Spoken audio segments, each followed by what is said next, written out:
Welcome, everyone. We'll go ahead and get started. I know other people are coming in still. Welcome to the Cooperative Extension's workshop on rangeland health and grass survey. This is exactly what Cooperative Extension is here to do, is, find out what it is that you guys want more information on, what kind of training and additional knowledge do you need, let us know, and then we'll work together to put that together for you all. So as your agent, I'm the agent here at the Hopi tribe. My name is Susan. I work for, the whole region as well. So tonight's session will be taught by two of our extension specialists, Anita Thompson and Joslyn Beard. They both are relatively new to our extension office in Arizona, but they've been doing a lot of work for a long time. And they'll tell you a little bit more about who they are. And then we'll go from there. So I'm going to pass it over to both Anita and Joslyn. Take it away. Hi, good evening, everyone. My name is Anita Thompson. I am the Assistant Area Agent in Rangeland and Livestock for Navajo, Apache, and Northern Greenlee counties. And I do cover a lot of the livestock and the rangeland, as well as I help out with some of the gardening and the horticulture, and I basically do a lot of everything. So tonight, though, we're going to focus on rangeland and on grasslands. Joslyn, do you want to introduce yourself? Hello, my name is Joslyn Beard. I am the Livestock Extension Specialist for the state of Arizona. My office is in Tucson, but I serve the entire state. So basically, if you guys need anything and you get a hold of Susan, Susan can get a hold of me, and I can be there. So my joke is I just need about a day's notice. I might move that to 2 days notice, but I'm more than happy to help you however I can. My background is mainly beef cattle, and so I've done a lot of research and extension work talking about, cattle grazing natural resources in the western United States on rangelands, and so I'm super excited to talk to you guys tonight about some of that. Perfect. Well, let's jump in. So now we're going to kind of move into how we sample, and we're going to talk about frequency, sampling, Dobinmeyer. I'm only hitting 3 main types. There's actually several, and I'll show you a chart that shows the difference of a bunch of them, but I'm only hitting 3 main ones for tonight. So, and then we're going to talk about remote sensing, and then we're going to talk about kind of like what is needed. This again is a good reference. Sampling vegetation attributes, and it is a multi-agency reference. And the reason I like it is it covers everything. So it talks about all different sampling types, and it is not biased towards one or the other. It gives you pros and cons for every single one. And so this is some of the sampling. There are new sampling. There's new sampling techniques out there. And again, I'm not going to get into the statistical side of it because that's a whole class. And we will, if there is interest, we will go ahead and put that on. But tonight we're only going to talk about just some methodology. So this is some different types of sampling. This is a really nice chart. I like it. It talks about the different types and what it's good for. So the X in here is it is a primary attribute that the technique collects.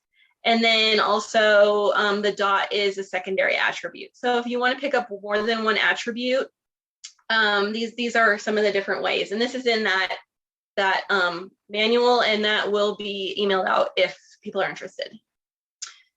And so what we're talking about here is these are some of the different things we can sample for. So we can sample for frequency, which is like how many times something appears, or how many times does a plant exist in a specific area. Cover, which is how much of the leaf or plant area covers that ground or specific area that you're interested in. Density, how dense a plant is, or how much space it takes up, or in how dense a group of plants is on the site. Production is how successful at growth and reproduction the plant is. And then what is that production ability of the plot or that site? What kind of structure does the plant have by itself in relation to other plants? This is the structure. And then composition is what is the plot made up of? How many plants, what forms, all kinds of stuff. So these are some things that you can sample for. And then, so we're actually in these particular frequency cover and all these, we're going to talk about the frequency method of measuring frequency, and then the Dobinmeyer classes, and then we're going to talk about the harvest classes, the harvest method. So we'll start off with frequency, and it's also known as pace frequency or quadrat. frequency. And so a pace, when you're thinking of it, it's just you're walking in a straight line. And a quadrat is a set area, a set square, a set rectangle. It's a set area that you're going to measure. And the samples are it samples frequency and cover. So how many times the grass shows up, and then you can also test, or you can sample for cover also. And you're observing your quadrats along transects. And transects is a straight line of a set length that you're going to walk. And I'll kind of show a picture of that in a bit. And then the quadrats are located at specific intervals along the transect. And so it can be used in a wide variety of vegetation types and is suited for grasses, forbs, and shrubs. Do not use it for trees. Do not use it for anything larger than a shrub. It's highly objective, it's repeatable, it's rapid, and it's simple to perform. This is why one of the ones why it's probably one of the most popular, and it's like a quick survey. It involves a minimum number of decisions. You don't have to think a lot about it. You're just doing your surveys. You're getting them knocked out. Decisions are limited to identifying the species and determining whether that species is rooted within the quadrant. So when you're counting, you're taking that piece of grass or that shrub or that forb, and you're going all the way down to the root. And if that root is in your quadrant, you count that. If it is outside your quadrant and it's leaning over, over your frame, and we'll talk about a frame in a minute, then you don't count it. So you're actually like basically counting like part of the root. And then you can also collect your cover data. And some of the cons are the cover data, it will be overestimated. So some of the times when you calculate this out, it'll overestimate how much cover you actually have. It's very easy to be biased when you're an observer. So it's easy to overcount or like okay, that has a lot of grass over there and I'm really tired. I don't want to count all that grass. So I'm going to pick this area that has less grass, which then throws off your sample. And then the use of one size quadrant will likely result in values falling outside the optimum range. And so a lot of times in order to balance the statistics when you're running your data, which we can talk about later in a later class if you would like, you won't pick up enough of a particular species to make it show up in your data. So it could show that that species is not there, or maybe there's there too often. So frequency, here's a picture of kind of like what you would do. So you see this, the line, that's going to be your transect, and that's going to be what you're walking. So it can be 100 feet, it can be a set amount.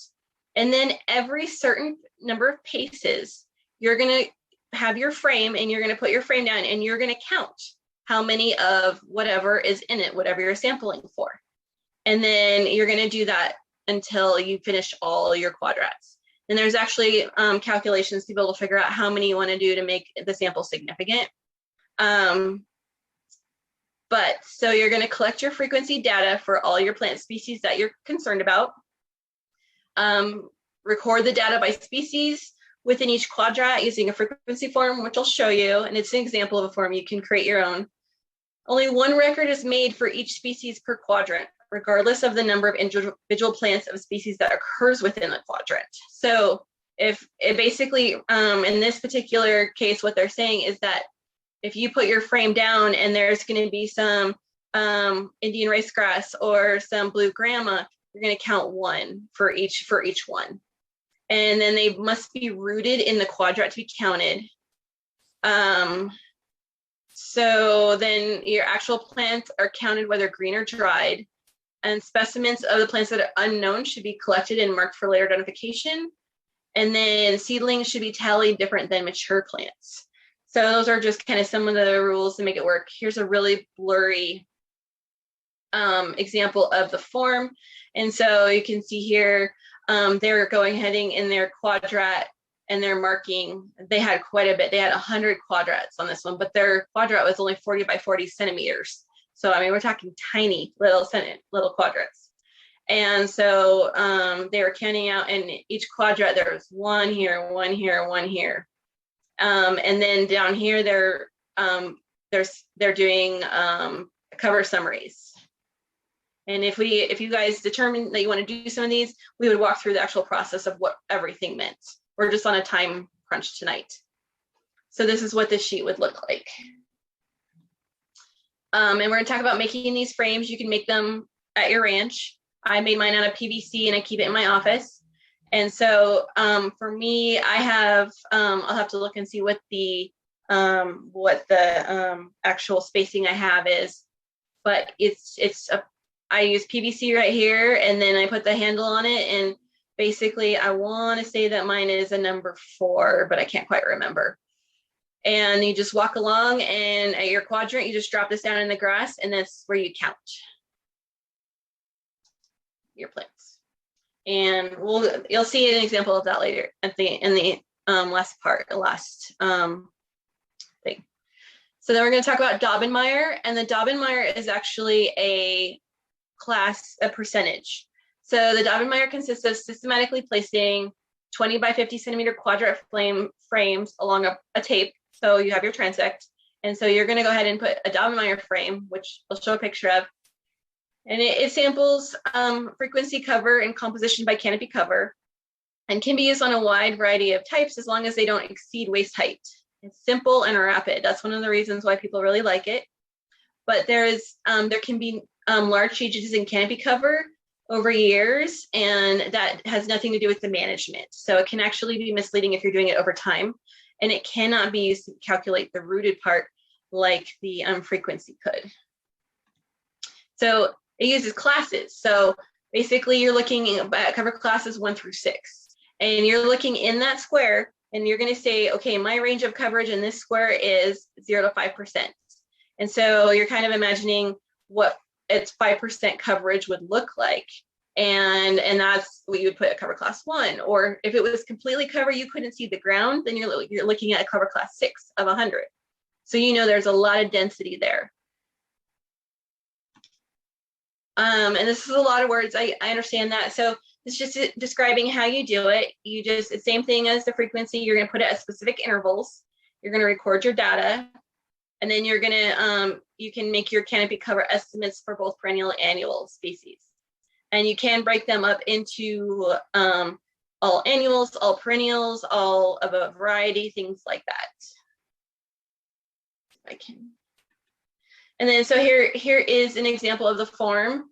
And so it covers like, okay, so for this particular species, it was a cover class of 2, which is 10 to, I believe, 10 to 20, 10 to 15. This was a 1 of this particular. And so you go through, they had 50 quadrants, and they were able to go and mark in here on each one to get the data. And it's taken back in the field, and then, or taken back to the office, and then you're able to calculate it out to get your cover and your frequency. Here's your Dobinmeyer frame. It's 20 by 50 centimeters, so it's pretty small compared to some of our other frames that we use. And you just basically will put it down, and then you can kind of see there's different marks that will line up to a visual reference of 5, 25, 50, 75, and 95%. And it's really handy because you can paint it so that you can see, okay, this little square would be equal to 5, and this would be equal to 25. And so it's a pretty, once you get it down, it's really fast. And the last one we talk about tonight is going to be the harvest. And a lot of times we call it utilization methods, but you're harvesting the grass basically. You're determining the amount of current above ground vegetation production for a defined area. And that's going to be your peak standing crop, which is, you have to time it exactly for when you have the most production of that plant. And then you can also do species composition by weight. Do not use this in large shrub or tree communities because it is called destructive sampling. So you are removing it from the landscape, and that is not something that you really want to do for the shrub and tree communities. It even gets a little iffy with some of the smaller shrubs. So this is the way that we historically determine the capabilities of an ecosystem, is to get vegetation production by weight. It has a lot of cons though. As you can see, there's seasonal and annual fluctuations in climate, which, obviously drought year versus a bad drought year versus a worse drought year is going to be able to influence your biomass.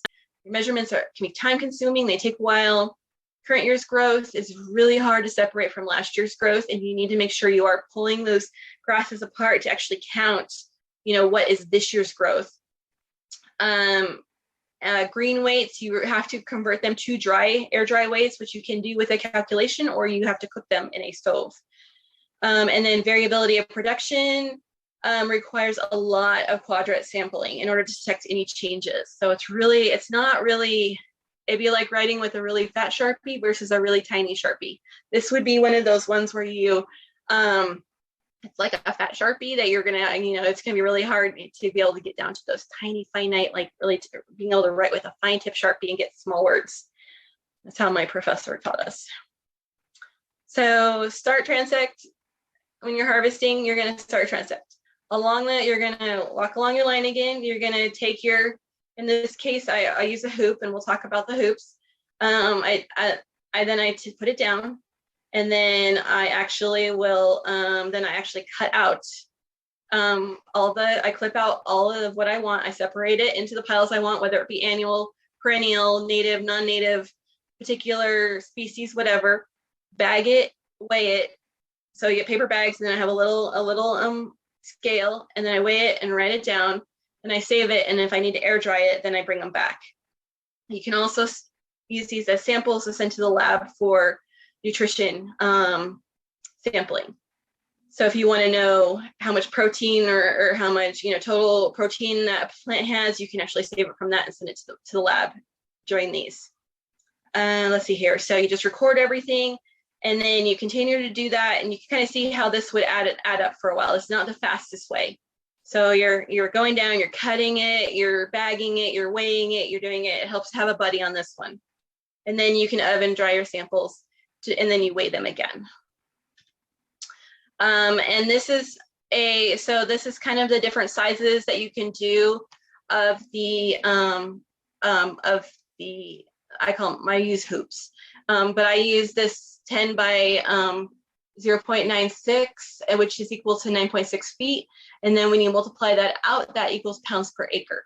So my hoop is actually measured out at 9.6 feet squared.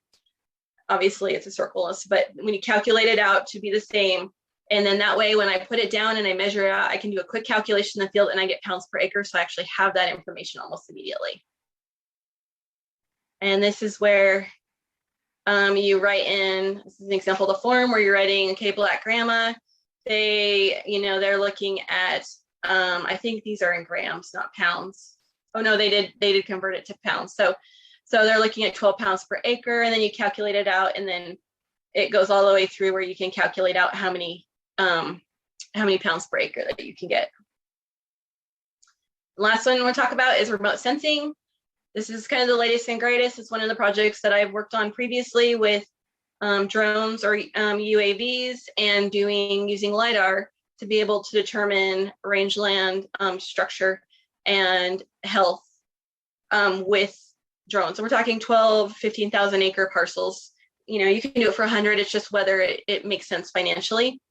And so remote sensing, you're taking drones or satellites, and it has a lot of computer data that you can analyze it with, and you get different layers and all kinds of stuff, and it's really cool. So one of the projects that has been recently been worked on is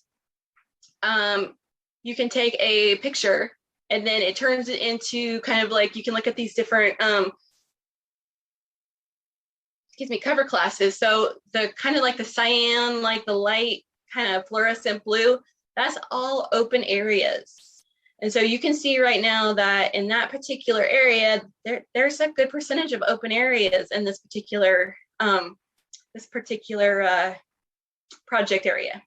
And so up here on the right, you can see where in 1935, there it was pretty open. And then in 2017, you can see how the shrub tufts closed in. So what it does is it gives you a really good picture that you can, it's instantaneous. You get your drone footage, you run your models, and then all of a sudden you have this picture that's like, oh, I need to do work like this bottom picture. You can see where all the dots are.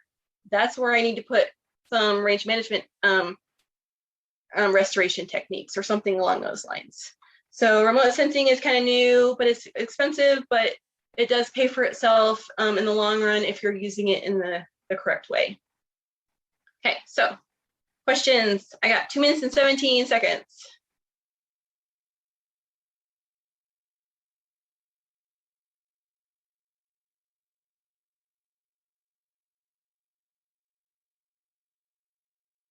so I was a forester for, I think, 17 years. I left as a district silviculturist from the Forest Service to come over to range and went to the dark side, for the range side.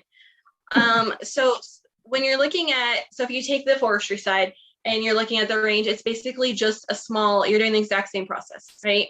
So being that this is kind of like sampling 101 and we're not getting into the statistics, it is the same thing. You're going to go through your whole process of determining, what you want your sample variability to be, what you're going to go through and figure out what your number of plots are going to be based on, what you want your error to be, all that stuff.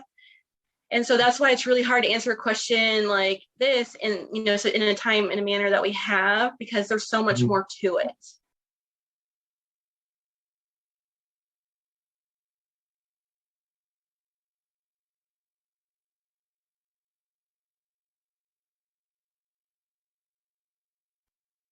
Yeah, so when you have to look at your different species. So if you look at any average grassland, you're going to have anywhere from 4 to maybe 10 different grass species on there, depending on the health. And those grass species at any point will have a different, they might be cold season, they might be warm season. They're going to have a different growing pattern, and they're going to have a different timing for when they're the most active versus when they're putting on their seed heads versus, when they're shutting down for the winter. Things, or it could be shutting down for the summer in some cases. So you're going to go in, and what you're doing is you're going to pick your species. So if you have, let's say, 4 species that you're concerned with, you're going to go in, let's say January, and you're going to establish a baseline of what your species are and what you're going to sample. Then you're going to go back in like April, and you're going to see who's at what phase, and you can sample and see who's actually putting on growth, who's leafing out, who's starting their seed head growth, things like that. And then because they're gonna hit their height of production at different times based on the grass species itself. And by height of production is when it is there's the most value in the plant for the cow itself, or for the sheep or the goat itself. So that could be, depending on the plant species or plant variety, it could be in the spring when it's putting on the most growth, or it could be its seed head. Some grasses, they have no value in the actual grass itself, in the leaf itself. It's actually their seed head. So it's going to be when that species is the most productive in terms of the cattle that's grazing it. And from an ecological standpoint, it could be when it's done growing, but from the rangeland perspective, it is when the cow can utilize the benefit from it the most. Okay. So that's why when you sample multiple times during the year, you're able to pick up every single species' different production rates.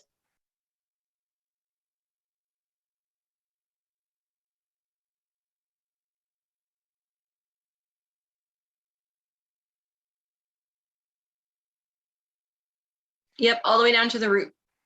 Yeah, you want the most green as possible.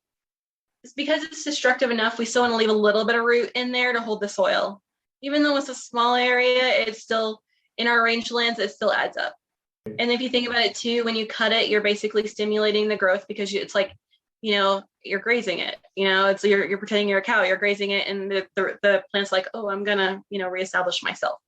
So you want to make sure that you just cut it and leave the root, but just right at that root zone where the collar is. Well, I mean, it's hard to say because there's collars on grasses that are way above where the roots are. So right where the root and the ground meet, right above the dirt, is where you're going to want to cut it.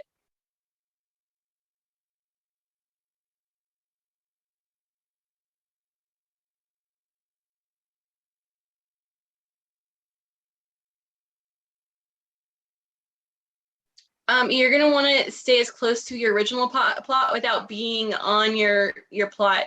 Because if you think about it, you're going to sample in, let's say, April, and then you're going to come back in like August. That particular plot probably will not have grown back. So, very much. So you're going to want to move over, and you're going to want to get a whole fresh cutting, because you're taking what you cut in, like, pretend April, and you've got your numbers there, and now you're going to take what you're cutting in August, and then you can just obviously, when you're comparing the two, you're going to be able to see the difference.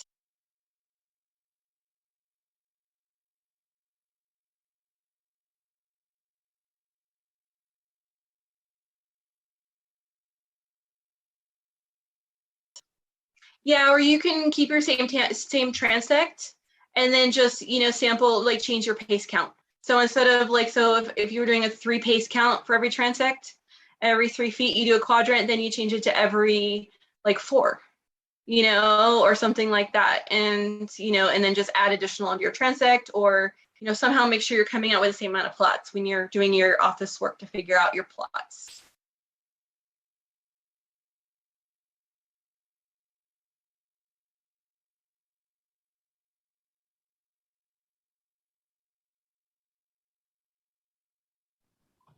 I wouldn't say that you would need to have that knowledge initially, because it's not out there right now.